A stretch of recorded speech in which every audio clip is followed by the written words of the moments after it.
Hello வணக்கம். இது உங்கள் சிவி ஜோன். சொல்லரும் எப்படி இருக்கீங்க? இப்போ பார்த்தீங்கன்னா ரொம்ப மனநிறைவான ஒரு விஷயம். அதாவது ஸ்டார்டிங்காக இருந்தாலும் சரி, நடுவில் இருந்தாலும் சரி, இந்த டாஸ்க் முடியுமா இருந்தாலும் சரி, நம்மளுக்கு ஒரு மன வருத்தம்.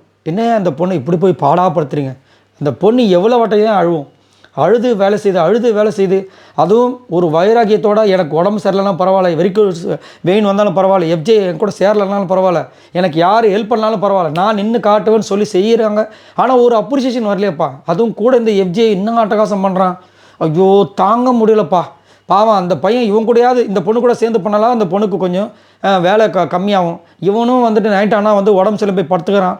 இவனெல்லாம் தட்டிக்கிறதுக்கு ஆளே இல்லையா அப்படின்னா அதை வந்துட்டேன் அவனால் பிக் பாஸ் வந்தார். அதையும் விஜய் பார்வதி கையால் எடுத்துகிட்டு வந்தாங்க பார்த்தீங்கன்னா, அதுதான் மேட்ரு. என்னென்னா ஒஸ்ட்டு பர்ஃபார்மன்ஸில் எஃப்ஜே பூச்சி போட்டாங்க. அடுத்த வாரம் தலை போட்டிக்கு கலந்துக்க முடியாத அளவுக்கு ஆப்பு வச்சிட்டாங்க.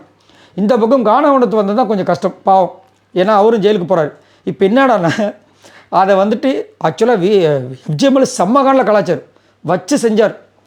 அவர் கோர்க்க நீ கோர்க்க இப்படி மாறி மாறி கலாச்சி விஷயங்கள் இருந்தாலும் சரி, இனிமேல் நான் கேட்குற கேள்விக்கு மட்டும் பதில் சொன்னால் போதும், தேவையில்லாதெல்லாம் பேச வேணான்ற மாதிரி கலாச்சி விஷயங்களாக இருந்தாலும் சரி எல்லாமே சொல்லிட்டு யார்கிட்டேருந்து இந்த விஷயங்கள் சொன்னால் அவருக்கு உள்ளுக்குள்ளே வலிக்குமோ அதே மாதிரி பார்வதி நீங்கள் போய் எடுத்துகிட்டு வாங்க, உள்ளே இருக்கிற மற்ற விஷயத்தை எடுத்துகிட்டு வர வேண்டாம்னு சொல்லி, ஏன்னா அவர் சொல்லி எக்ஸ்பிளைன் பண்ணல, அதுக்காக உள்ளே அனுப்புகிறாங்க. விஜய் பார்வதி உள்ளே போகிறாங்க.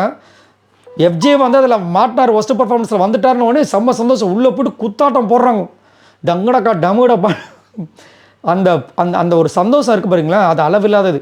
ஏன்னா உள்ளுக்குள்ளே அவ்வளோ விஷயங்களை புதைச்சி வச்சுருக்காங்க. வேறு வழி கிடையாது. நான் மாறிட்டேன், நான் திரும்ப பண்ணேன்னா நான் பழைய மாதிரி ஆகிடுவேன், எனக்கு அது வேண்டாம், நான் அதை வந்து வெளியில் இது பண்ணணும். என்ன ஒன்று பாட்டு போனேன், இல்லை தலைவர் ரஜினிகாந்த் அவர்கள் சொன்ன மாதிரி ஆடினாங்க, ஃபுல்லாக ஆடினாங்க. அவங்களோட விஷயங்களை ஆடிட்டு எடுத்து அந்த பேப்பரை படிக்கிறாங்க. ஒரே ஹாப்பி. ஏன்னா 200 மாலை ரெடி பண்ணோம். ஒரு மாலைக்கும் 50 மணி. ஊசி கிடையாது, வெறும் நூல் தனித்தனியாக இல்லை, ஒரே நூலை இவர் கோர்க்க அவர் கோர்க்க, எஃப்ஜே ஒரு மணியை கோக்கணும், கானவனத்து ஒரு மணியை கோக்கணும், இப்படி மாறி மாறி கோர்த்து ரெடி பண்ணணுமா. என்ன ஆகுறது? அதை படித்தவுடனே சிரிச்சிட்டு வெளியே வந்துட்டு எஃப்ஜே முன்னாடி அவங்க பண்ணாங்க பாருங்கள் ஆட்டம். ஐயோ அப்பா, எனக்கு ஒரு பக்கம் சிரிப்பு தாங்க முடியல. அப்படியே ஒரு மாதிரி அவருக்கு அப்படியே மூஞ்சி வேகுது. ஏன்னா எவ்வளோ வாட்டி இரிட்டேட் பண்ணியிருப்பேன், கொஞ்சம் நஞ்சம் கிடையாது. விஜய் பார்வதி பேச போனால் ஒரு கருத்தை எடுத்து வைக்க போனால் கடக்கடன்னு சொல்லிட்டு சைக்கம்பர் பண்ணுவார். எத்தனை வாட்டி ஏங்க பேசி விடுங்க அப்படின்னு சொல்லியிருப்பாங்க.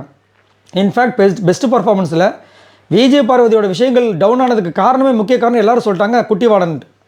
இதில் இன்னும் ஒரு வகையில் தெரியுங்களா, திவ்யா எழுதுனாங்களா லெட்ரு விஜய் பார்வதி பற்றி அசிங்கமாக, அதுக்கு எழுத சொன்னதே வந்து எஃப்ஜே.